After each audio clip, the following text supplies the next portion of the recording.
Блок Александр Александрович. Зимний ветер играет терновником. 20 февраля 1903 года читает Лев Литвинов.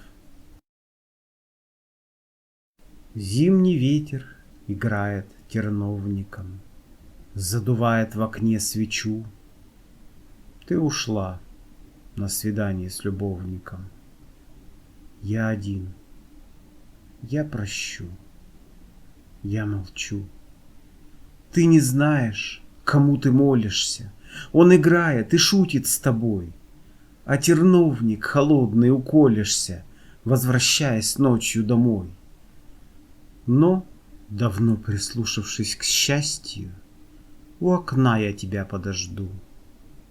Ты ему отдаешься со страстью. Все равно я тайну блюду. Все, что в сердце твоем туманится, станет ясно в моей тишине. И когда он с тобой расстанется, ты признаешься только мне.